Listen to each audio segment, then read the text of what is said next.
Welcome to all the aspirants. நாம இன்னைக்கு 29 November current அஃபேர்ஸை பார்க்க போறோம். செஷன்ல போற முன்னாடி நேற்றுக்கான ஜிகே கொஸ்டின் பார்த்துடலாம். நாகத்தா மற்றும் போவாடா எந்த மாநிலத்தின் நடனம்? மகாராஷ்டிரா. தோல் சோளம் மற்றும் லை ஹொரபா எந்த மாநிலத்தின் நடனம்? மணிப்பூர். லாகோ மற்றும் பாலா எந்த மாநிலத்தின் நடனம்? மேகாலயா. சொரோகன் மற்றும் கானாட்டம் எந்த மாநிலத்தின் நடனம்? மிசோரம். ஜம்மு அண்ட் காஷ்மீர்ல இருக்கக்கூடிய பழங்குடியினர் பால்டி, பேடா, மோன் மற்றும் சிப்பி. குல்சாரிலால் நந்தா, அருணா ஆசஃப் அலி மற்றும் அப்துல் கலாம் 1997ஆம் ஆண்டு பாரத் ரத்னா விருது வாங்கியிருக்காங்க. சங்கராச்சாரியர் அத்வைத வேதாந்தம் அப்படிங்கிற தத்துவத்தையும், விவேக சூடாமணி, சௌந்தர்ய லகாரி, பஜகோவிந்தம், சிவானந்த லகாரின்னு சொல்லக்கூடிய புத்தகங்கள் எழுதியிருக்காங்க. இந்திய அரசு சட்டம் 1935 மூலமா கூட்டாட்சி அமைப்பு அவசர கால அதிகாரங்களை நம்ம இந்திய அரசு கூட எடுத்துக்கிட்டோம். 4வது ஐந்தாண்டு திட்டம் 1969 இருந்து 1974 வரைக்கும் நிலுவையில் இருந்துச்சு. இந்த 4வது ஐந்தாண்டு திட்டத்துல நாம 14 இந்திய வங்கிகளை தேசியமயமாக்கினோம். மாநிலங்களுக்கு இடையேயான நதிகள் நீர் தொடர்பான பிரச்சனைகள் சர்ச்சைகளை பிரிவு 262ல சொல்லியிருக்காங்க. இந்தியாவின் முதல் பெண் தூதர் சிபி முத்தம்மா. குக்கா இயக்கம் 1840 இருந்து 1872 வரைக்கும் பஞ்சாப்ல பகத் ஜவஹர்மல் தலைமையில நடந்துச்சு.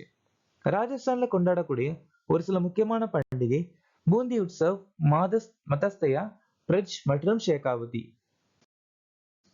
இன்னைக்கான திட்டம் இந்திய செமி கண்டக்டர் மிஷன். இந்த திட்டம் 2022ஆம் ஆண்டு அறிமுகமாச்சு. அப்புறம் டிஜிட்டல் விவசாய மிஷன் 2021. பிரதான் மந்திரி வன்பந்து கல்யாண் யோஜனா திட்டம் 2014. காயகல்ப் திட்டம் 2015ஆம் ஆண்டு சுகாதார அமைச்சகத்தால் அறிமுகமாச்சு. ஜார்க்கண்ட் முதல்வராக நியமிக்கப்பட்டவர் யார்? ஹேமந்த் சோரன். தமிழ்நாட்டை சமீபத்தில் தாக்கிய புயல் எது? ஃபெங்கல். கரீம்கஞ்ச் மாவட்டத்தை ஸ்ரீபூமி என்று பெயர் மாற்றிய மாநிலம் எது? அசாம். உஸ்தாத் பிஸ்மில்லா கான் யுவ புரஸ்கார் எந்த ஆண்டு நிறுவப்பட்டது? 2006. எந்த மாநிலம் அகுனா பண்டிகை கொண்டாடியது? நாகாலாந்து.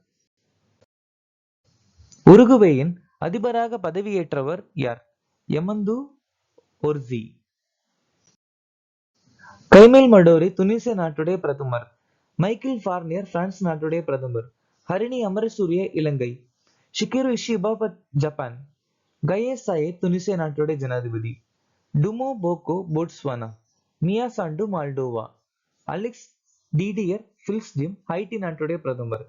நவீன் ராம்கோலம் மொரிஷியஸ் நாட்டுடைய பிரதமர். கவர்னர்ஸ் கோல்ட் கோப்பை 2024 40வது பதிப்பை வென்ற அணி எது? நார்த் ஈஸ்ட் யுனைடெட் எஃப்சி அணி. இந்தியா மற்றும் Bangladesh south Asian Football federation பெண்கள் அண்டர் 19 சாம்பியன்ஷிப்பை ஜெயிச்சிருக்காங்க. மும்பை சிட்டி எஃப்சி அணி இந்தியன் சூப்பர் லீக் பட்டத்தை ஜெயிச்சிருக்காங்க. அர்ஜென்டினா அணி கோப்பா அமெரிக்கா 2022 மற்றும் 2024 ஜெயிச்சிருக்காங்க. ஸ்பெயின் நாடு யுவிஎஃப்ஐ யூரோ 2024 சாம்பியன்ஷிப்பை ஜெயிச்சிருக்காங்க. பங்களாதேஷ் நாடு South Asian Football Federation under 20 சாம்பியன்ஷிப்பை ஜெயிச்சிருக்காங்க. நார்த் ஈஸ்ட் யுனைடெட் எஃப்சி அணி 133வது டுரான் கோப்பையை வின் பண்ணியிருக்காங்க. சிரியா நாடு 4வது இன்டர் கான்டினென்டல் கோப்பை ஆண்கள் கால்பந்து சாம்பியன்ஷிப் ஜெயிச்சிருக்காங்க.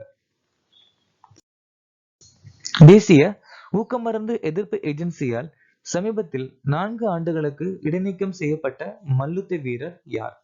Bajrang Punia. World Anti Doping ஏஜென்சின்னு சொல்லக்கூடிய அமைப்பு 1999 உருவாச்சு. இதோட தலைமையகம் மோன்ட்ரியல்ல அமைஞ்சிருக்கு.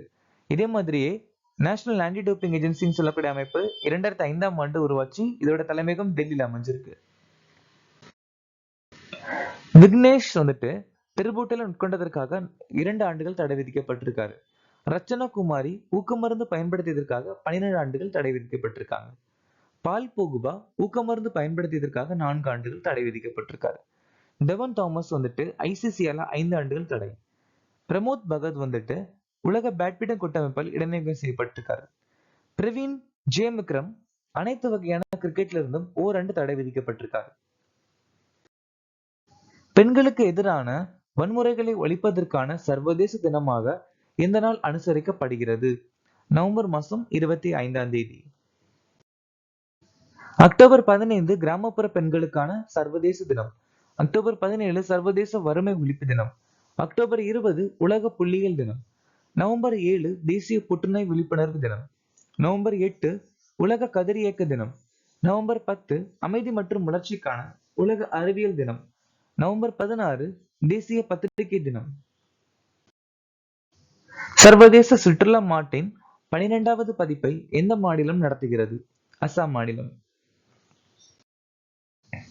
மின் ஆளுமைக்கான 26வது தேசிய மாநாடு இந்தூர்ல நடந்து முடிஞ்சிருக்கு. 9வது இந்திய சர்வதேச அறிவியல் விழா மற்றும் 37வது சூரஜ்குண்ட் மேளா ஹரியானா மாநிலத்தில் நடந்து முடிஞ்சிருக்கு. 19வது திவ்ய கால மேளா 2024 விசாகப்பட்டினத்தில் நடந்து முடிஞ்சிருக்கு. பாரதிய கால மகோத்சவுடைய முதல் பதிப்பு செகந்திராபாத் அப்படிங்கிற இடத்துல திரௌபதி முர்மு ஆரம்பிச்சு வச்சிருக்காங்க. ஒரே நாடு ஒரே சந்தா திட்டத்திற்கு எவ்வளவு பணம் ஒதுக்கப்பட்டுள்ளது? மொத்தம் 6000 கோடி ஒதுக்கி இருக்காங்க இந்த ஒரே நாடு ஒரே சந்தா, அதாவது ஒன் நேஷன் ஒன் சப்ஸ்கிரிப்ஷன் அப்படிங்கிற ஒரு ஸ்கீம். இந்த ஒரே நாடு ஒரே சந்தா, அதாவது ஒன் நேஷன் ஒன் சப்ஸ்கிரிப்ஷன் அப்படிங்கிற திட்டம் வந்துட்டு 2025ஆம் ஆண்டுல இருந்து 2027ஆம் ஆண்டு வரைக்கும் நிலுவையில் இருக்கும் அப்படின்னு சொல்லியிருக்காங்க. இதுக்காக இந்த திட்டம் அப்படின்னா ஜேர்னல்ஸ், பத்திரிகைகள் மற்றும் ஊடகங்கள் அதோட வளர்ச்சி அதிகமா இருக்கணும் அப்படின்னு சொல்லி இந்த திட்டத்தை ஆரம்பிச்சிருக்காங்க. புவி அறிவியல் அமைச்சகம் வந்துட்டு பிருத்திவி விக்யான் திட்டம் 4797 கோடி செலவுல ஆரம்பிச்சிருக்காங்க. பிரதமர் சூரியகட் முஃப்லி பிஜன் யோஜனா திட்டத்துக்கு 75000 கோடி நிதி ஒதுக்கியிருக்காங்க. வர்த்தக அமைச்சகம் வந்துட்டு நிர்விக் திட்டத்தை 2020ஆம் ஆண்டு ஆரம்பிச்சிருக்காங்க. தேசிய தடவில் உள்கட்டமைப்பு மேம்பாட்டு திட்டம் 2254 கோடி செலவுல உள்துறை அமைச்சகம் ஆரம்பிச்சிருக்காங்க. அஞ்சல் துறை வந்துட்டு தீன்தயாள் ஸ்பார்ஷ் யோஜனா அறிமுகப்படுத்தியிருக்காங்க. நரேந்திர மோடி ஜார்க்கண்ட்ல தர்தி ஆபா ஜன்ஜாதியா கிராம உத்கிருஷ் அபியான் திட்டத்தை ஆரம்பிச்சிருக்காங்க. இந்த திட்டத்துக்கு மொத்தம் 79,156 கோடி ஒதுக்கியிருக்காங்க. அசோகரின் பால்கி குண்டு மைனர் ராக் எந்த மாநிலத்தில் உள்ளது? அசோகா அரசருடைய பால்கி குண்டு கல்வெட்டு கர்நாடக மாநிலத்துல கண்டுபிடிக்கப்பட்டிருக்கு.